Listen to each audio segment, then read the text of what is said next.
Hi, Ellie. How are you doing? Pretty good. Good. Well, thanks so much for joining me this morning for this conversation. I really appreciate it. To start, would you mind just kind of introducing yourself, your name, what you do here at Quickbase, maybe kind of what you're up to these days? Okay, so I'm Ellie Ellerman. I'm a product analyst. I've done lots of different things at Quickbase. I worked at Quickbase at Intuit before that, and QuickBooks at Intuit before that. So it's sort of been a windy road with a lot of continuity to this point. Right now I've been working a lot with the GTM teams, and hope to be working with the product team a little bit more, and excited about the future. Awesome. That's great. Well, tell me a little bit about how you got involved in the tech industry. Did you work other places before you came to Quickbase? Just tell me a little bit about your journey. Yeah, so I was a philosophy concentrator in college, and there's not really many sort of working positions for philosophers outside of academia, and I knew I didn't want to be a professor. So I was really looking for something where logic applied, because that's my training. And I'd had some summer opportunities doing QA for the company that then became MapQuest. Okay. So I knew that tech might be an interesting place to be. And I was on the East Coast in New England, and I wanted to get far away from the winter. So I hopped at any opportunity to join a company on the West Coast. And Intuit at that time was interviewing on campus, and kind of the rest is history. So I started in QA and then became a product manager, and yeah. Fantastic. And you're based on the West Coast, is that right? No? No. Was out in the Bay Area for 5 years. Okay. And then came back and joined the team in the Boston area. So. Okay, fantastic. Yeah, it's interesting kind of having that bi-coastal kind of experience for sure. I haven't lived on the West Coast yet, but I've definitely done East Coast and Midwest. So cool to experience different working cultures as well, and weather. Yeah.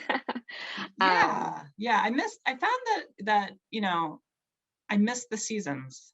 Yeah. And at the time I'd met my to-be husband, and he was from the East Coast as well. So we kind of moved back to be closer to family, and I guess where I envisioned raising my children. So yeah, no, totally get that. Totally get that.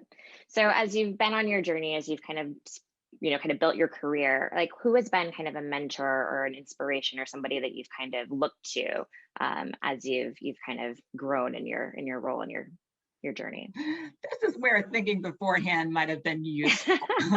I can't really think of any one person, but there definitely have been people along the way, both men and women. But thinking of women, I always really respected Allison Mnookin, who was the CEO of Quickbase for a while, was sort of the first one. And led the team for a few years in Boston, and had actually been my manager back in Intuit days as well. So I'd sort of worked with her in a couple of different contexts, and I was always just kind of wowed by her approach to people management and leadership, and her ability to tell the good story and orate, as well as sort of ask critical questions, but yet be very inclusive with their leadership style, to make sure that we really kind of drove to, what was below the surface. She had this saying, which was something like, what's the best way to get to Albuquerque versus do we need to go to Albuquerque, is, kind of making sure that we aren't just trying to solve a problem, but that we're solving the right problem. Oh, I love that. That's great. I'm going to definitely be thinking about that long after this conversation for sure.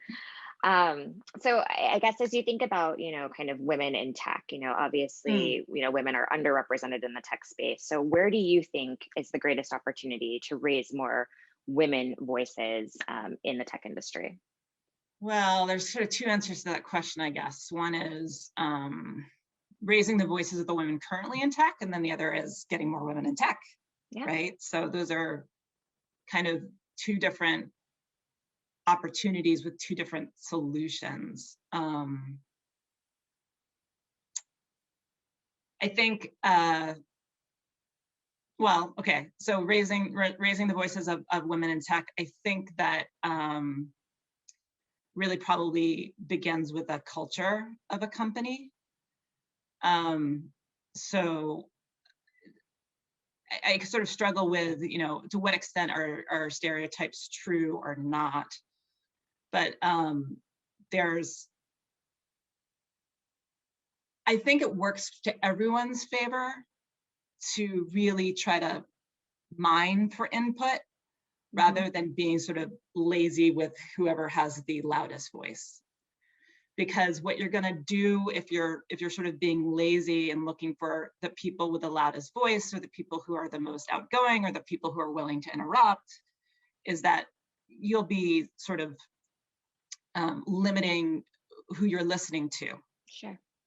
And so that's where I think the whole looking around the room, seeing who's engaged, who might be clearly thinking but hesitating, and trying to solicit that will work for a variety of personality types, which is really what you want, whether they're women or men or whatever, so that you get both sort of the viewpoints of the introspective individual as well as the confident or overconfident individual, Right. regardless of gender. To me, that's where, if you don't have a culture that does that, that's where you start getting in risky territory, because you sort of are creating a selection bias in the viewpoints and the inputs that can sometimes kind of spiral in a different direction. And you really aren't taking advantage of your workforce or rewarding the people who might otherwise feel disenfranchised and leave,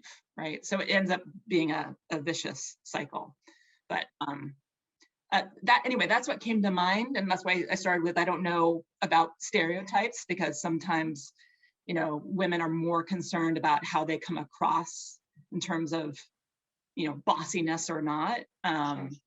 But that's at least what came to mind.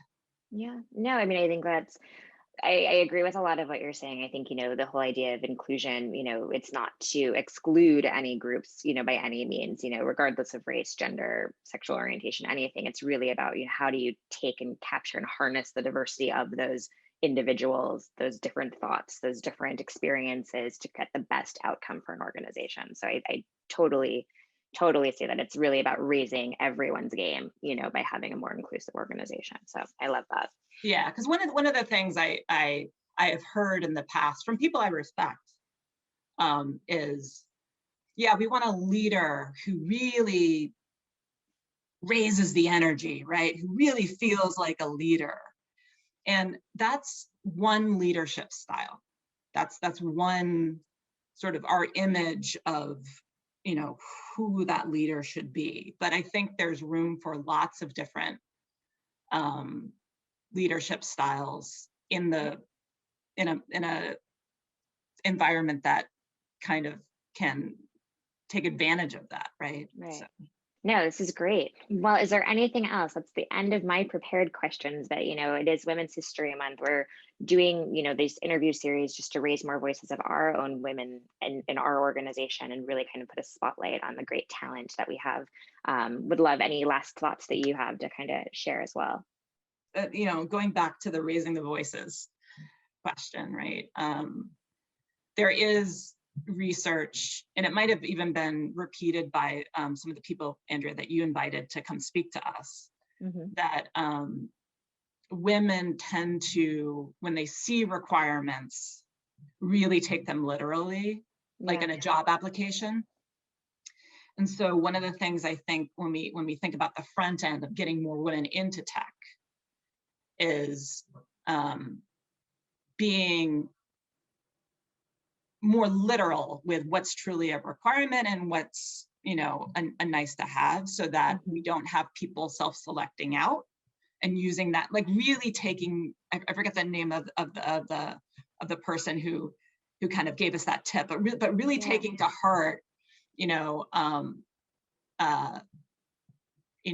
the types of people that we are trying to attract. Because if you have someone who says we're looking for a rock star, blah blah blah blah blah blah blah, you're going to get people who think they're rock stars, right? You know, and that's more of a personality trait than an actual fact, right? And so I think that is a really important thing. Again, you know, more just for different personality styles being welcome. And because I think if you do create that environment, it will be a competitive advantage for the company.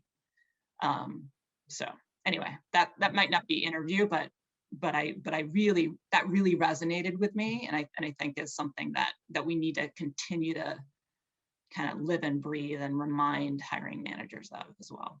Yeah, absolutely. Inclusive hiring all the way, inclusive job descriptions, inclusive hiring questions and interview questions. So we just want to make sure that we're giving everyone the best shot, the best opportunity, and not putting up barriers to entry to our organization. So absolutely. Well, thank you, Ellie. I appreciate your time this morning. This has been great. I've really enjoyed chatting this morning. So thanks so much. Hopefully I did okay. Perfect. All right. Perfect. Okay, bye.